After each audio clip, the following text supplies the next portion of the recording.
여호수아 3장 3절에서 8절. 백성에게 명령하여 이르되 너희는 레위 사람 제사장들이 너희 하나님 여호와의 언약궤 매는 것을 보거든 너희가 있는 곳을 떠나 그 뒤를 따르라. 그러나 너희와 그 사이 거리가 2000규빗쯤 되게 하고 그것에 가까이 하지는 말라. 그리하면 너희가 행할 길을 알리니 너희가 이전에 이 길을 지나보지 못하였음이니라 하니라. 여호수아가 또 백성에게 이르되 너희는 자신을 성결하게 하라. 여호와께서 내일 너희 가운데 기이한 일들을 행하시리라. 여호수아가 또 제사장들에게 말하여 이르되 언약궤를 메고 백성에 앞서 건너라 하매 곧 언약궤를 메고 백성에 앞서 나아가니라. 여호와께서 여호수아에게 이르시되 내가 오늘부터 시작하여 너를 온 이스라엘의 목전에서 크게 하여 내가 모세와 함께 있었던 것 같이 너와 함께 있는 것을 그들이 알게 하리라. 너는 언약궤를 맨 제사장들에게 명령하여 이르기를 너희가 요단 물가에 이르거든 요단에 들어서라 하라.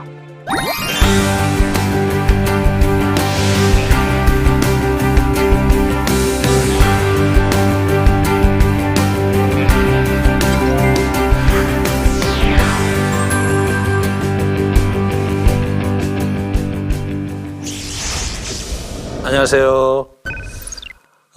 아름드리 교회 이재천 목사입니다. 지난 시간에 이어서 오늘 여호수아 강의 세 번째 이야기를 함께 나누려고 합니다. 오늘의 포인트는 세 가지를 보시면 되는데 요단강을 앞두고 직면한 어려움을 이렇게 이스라엘 백성들이 갖고 있는데 그걸 어떻게 돌파하게 하시는지, 그리고 그 하게 하시는 하나님의 모략이 어떤 것인지. 우리가 이제 하나님께서 역사하시면 모든 일이 신비적으로 자연스럽게 진행된다고 우리가 느낄 수 있는데 실제로는 그렇지 않아요. 자연스러운 게 아니라 인간의 심리 구조를 하나님께서 정확하게 따라가시면서 사람들의 마음을 준비하고 계신 것을 우리가 볼 수 있게 되는데, 이제 오늘 그것을 우리가 첫 번째 보고 다음과 그 다음 시간에 하나님께서 어떻게 이스라엘 백성을 준비하시고 또 어떻게 우리 여호수아를 준비시키는가를 같이 보게 될 것입니다. 그럼 먼저 당면 과제가 무엇이었는가를 한번 생각해 보시면요, 가나안 진입 전에 이들은 첫 번째로 지도력의 위기를 그들이 경험하고 있었죠. 왜냐하면 많이 위축돼 있었거든요. 지난 시간에 말씀드렸듯이. 그래서 하나님께서 강하고 담대하라, 강하고 담대하라, 그런 얘기를 세 차례나 하셨고, 우리 그 백성들도 그것을 화답해서 그렇게 하고 있는 것을 우리가 이렇게 보게 됩니다. 그래서 함께 하겠노라는 약속을 하나님께서 여러 차례 하시는 것으로 보아서 우리 지도력이 아직 탄탄하지 않다. 그런 상황이었고요. 두 번째로 그런 상황이니까 백성들도 위기감을 느낄 수밖에 없었던 것이죠. 모세가 죽었을 뿐만 아니라 자기들의 우리 그 아버지 세대가 광야에서 다 돌아가셨습니다. 아버지를 여인 분들이 갖고 있는 공통적인 특징은 왠지 세상을 내가 감내하기가 쉽지 않다. 내가 과연 아버지처럼 잘 할 수 있을까? 이런 의구심을 갖게 되곤 하는데 이스라엘 백성들이 딱 그 상태였다고 보시면 정확하겠습니다. 아울러서 시기적으로도 어려움이 있었습니다. 우리 15절에 보면 그 시기에 물이 넘쳐서 언덕까지 넘쳤다, 그런 표현을 하고 있거든요. 그러니까 요단강을 건너는 것이 쉽지가 않았다. 시기적으로. 그것이 이 사람들이 이제 당면한 그런 과제였고, 하나님께서는 이런 이스라엘 백성들을 데리고 요단강을 건너가야 되는 그런 어려움에 이제 봉착하시게 된 거죠. 그래서 하나님께서 하시는 방법은 이스라엘 백성들의 마음을 사로잡아서 그들의 마음을 굳건히 해서 이 가나안 전쟁에 임하게 하시는 거죠. 하나님께서 그 일을 직접 하시고 계시는 것을 우리가 보게 됩니다. 그것이 바로 우리가 잘 알고 있듯이 이 요단강 물이 갈라져서 마른 땅을 딛고 건너게 하는 이벤트입니다. 이 이벤트가 과거에 우리가 홍해를 이렇게 건너올 때도 같은 이벤트였거든요. 그런데 이 사람들은 그때 어렸었거나 또는 지금 광야에서 태어났기 때문에 그걸 잘 모르는 세대였습니다. 그들에게 부모 세대가 경험했던 동일한 이벤트를 하나님께서 준비하셔서 그들의 마음을 이제 다잡고자 하시는 그분의 뜻을 우리가 볼 수가 있습니다. 자, 그러면 어떻게 이제 들어가는지를 가만히 보면요. 우리 여호수아가 하나님의 명령을 받아서 이제 우리가 이제 진입을 하게 되는데 어떻게 준비시킵니까? 아침에 일찍 일어났다 이런 표현을 쓰고 있어요. 뭐 아침에 당연히 일찍 일어나죠. 그런데 성경 구약에서 여기저기 보면 아침에 일찍 일어났다는 표현을 여기저기서 만나게 되는데 그것은 그 등장인물이 뭔가 굳은 결심을 가지고 뭔가 하나님에 대한 소망과 결의를 가지고 움직일 때 일반적으로 관용적으로 아침에 일찍 일어났다 그렇게 표현합니다. 여기 오늘 같이 우리가 보게 될 것은 언약궤를 앞두고 2000규빗을 뒤를 따라가서 거리를 두라는 그런 표현이 있어요. 2000규빗은 요즘 거리로 얘기하면 900m 정도 되는데 여러분 이제까지는 무엇을 따라갔냐면 우리 구름 기둥을 쫓아갔어요. 그러니까 하늘 위에 있으니까 다 쫓아가기 쉬웠지만 이제는 언약궤를 쫓아가야 되기 때문에 지금 가는 길이 너희가 이제까지 가보지 못했던 길이다 라고 얘기하면서 그들이 새로운 시대에 새로운 방식으로 전진해야 되는 그런 상황을 이제 그들이 맞닥뜨리게 되는 겁니다.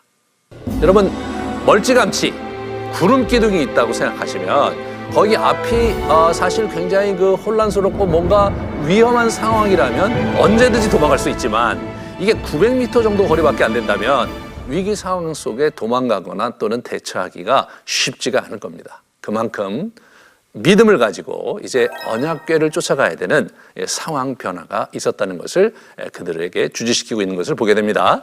그리고 마지막으로 이제 자신을 성결케 하라. 자신을 성결케 하라고 얘기하고 있어요. 자신을 성결케 하라. 모든 일이 그렇듯이 무슨 일을 할 때는 자기의 마음을 다잡기 위해서 자신의 마음 또는 자신의 옷가짐, 자신의 우리가 알고 있듯이 목욕제기한다 이런 표현을 하듯이 자기 자신의 마음을 준비하기 위해서 성결케 하라고 그렇게 우리 여호수아가 얘기하고 있는 것을 보게 됩니다. 그래서 이제 그들이 드디어 이제 행진을 하는데요.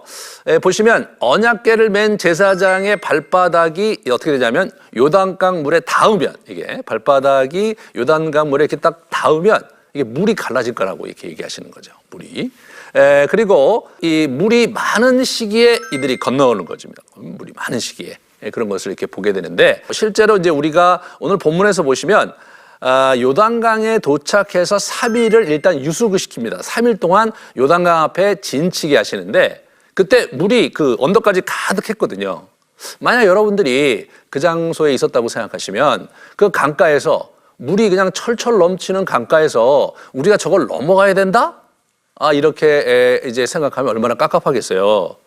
일반적으로 군사적으로 이제 이렇게 어디를 이렇게 강을 넘어갈 때는 여러 가지 그 도구가 필요하거든요. 그래서 배를 연이어서 인다든가 아니면 급히 공병대를 동원해서 다리를 만든다든가 그런 작업들이 사실은 필요한데 사실 아무런 조치를 취하지 않고 있는 상황에서 그들이 그냥 철철 흘러넘치는 물을 여러분 3일이나 감상해야 됐습니다.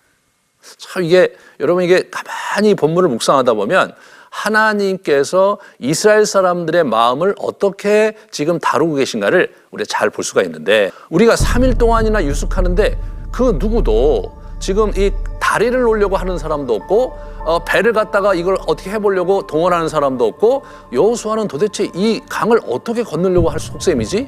그리고 3일째 되는 날 내일 출발하겠다고 공포를 했는데 언약궤가 일어나서 제사장들이 지고 가면 너희가 900m 뒤에서 쫓아가야 된다. 이게 지시사항의 전부입니다. 그런 상황에서 실제로 우리가 이제 이 가공할 위력을 보게 돼요. 가공할 위력을. 그래서 실제로 언약궤를 지인 이렇게 어깨다 맨 그런 제사장의 발이 요단강 물에 이렇게 가장자리에 닿자마자 어떤 일이 벌어졌냐면 물이 끊어졌어요. 그 장소에서 상류 20km까지 올라가서 그 일대 전체가 변화되는 역동을 보여줍니다. 거기서 끝난 게 아닙니다. 마른 땅을 건넜다 이렇게 나오거든요. 그 얘기는 바람이 불었던 것 같아요. 바람이 불어서 그 사람들이 마른 땅을 건널 수 있도록 하나님께서 준비하신 것인데 엄청나게 스펙타클하죠.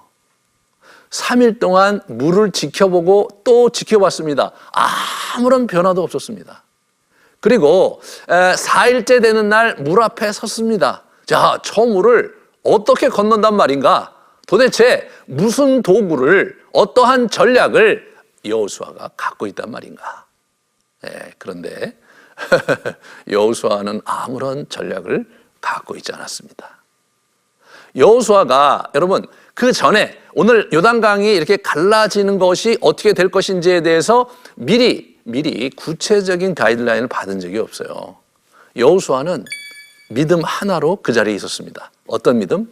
하나님께서 능히 이것을 하실 수 있다는 것을 믿는 믿음이죠. 하나님에 대한 지식, 과거에 홍해를 가르시고 광야에 40년 동안 인도하신 하나님의 모략, 하나님에 대한 지식이 우리 여호수아를 견고하게 했던 것입니다. 그리고 오늘 그 스펙타클하게 이 물이 갈라지는 모습을 오늘 본문에서 보여주면서 이스라엘 백성들의 마음이 확 그 이벤트에 사로잡히면서 아마 본문에는 나오지 않았지만 그들의 입에서 탄식 또는 탄성이 흘러나왔을 거라는 생각이 들어요. 와 라든가 이야 라든가 뭐 박수를 쳤다든가 어떤 형태의 찬성이 분명히 울려 퍼졌겠죠.